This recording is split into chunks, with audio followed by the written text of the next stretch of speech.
السلام عليكم ورحمة الله وبركاته. معاكم النهارده في حلقتكم الجديدة من برنامجكم نحن نشجع الصائمون، ومعانا النهارده شخصية جديدة وطالبة جديدة من محافظة الإسماعيلية. أيوة هنشرف باسمك. اسمي ملك.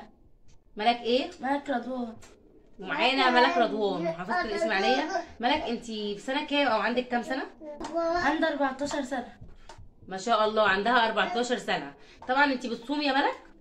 وتصلي؟ طيب قولي لي بقى، انتي بتقضي يوم رمضان دوت النهار بتاع رمضان كله بتقضيه ازاي؟ انا بقضيه اليوم لغايه المغرب. هو تقريبا شعب اسماعيليه كله بيقضي لغايه المغرب نوم، تهيألي كده. يعني انا كل اللي قابلتهم في اسماعيليه بسالهم بتعملوا ايه طول نهار رمضان، بيقولوا ان احنا بننام لحد المغرب. انا مش عارفه ايه العيله. هو انتي يا ملك مش بتساعدي ماما في الاكل او كده؟ ماما اصلا ما بتقدرش تيجي تصحيني. ليه حضرتك بتاكلي البني ادمين ولا بتعملي ايه؟ عشان بتصحيني وانا ما بحبش اصحى بدري عشان بجوع. بتجوعي؟ ما شاء الله باين على حضرتك. طيب انا عايزه اعرف بقى، انت يا ملك لما تيجي يعني مثلا بتفطري، هل انت بتشربي عصاير بس ولا بتشربي وتاكلي ولا بتاكلي بس، ولا يعني احنا عايزين نعرف ايه نوع الصيام والفطار بتاعك؟ يعني بتفطري ازاي؟ بتفطري على ايه؟ بتعملي ايه؟ لو في اكل يتاكل بعيش باكل 7 ترغيف عشان انا كده بعمل رجيم. لو بقى رز ومكرونه ماما تحط لي طبق كبير لوحدي كده قدامي باكل لحم. ولو حاجه تتاكل بعيش 7 ترغيفه؟ ما شاء الله. وعامله رجيم؟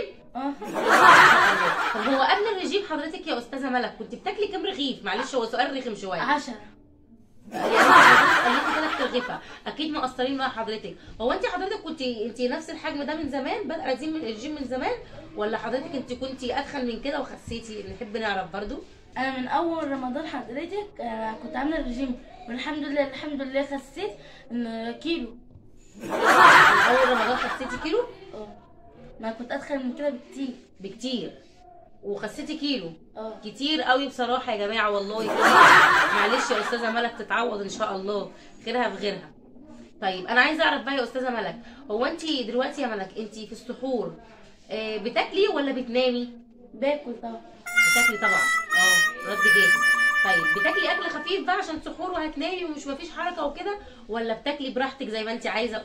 انا بعد الفطار لحد السحور ما بطلش اكل. بعد الفطار ما بتبطليش اكل؟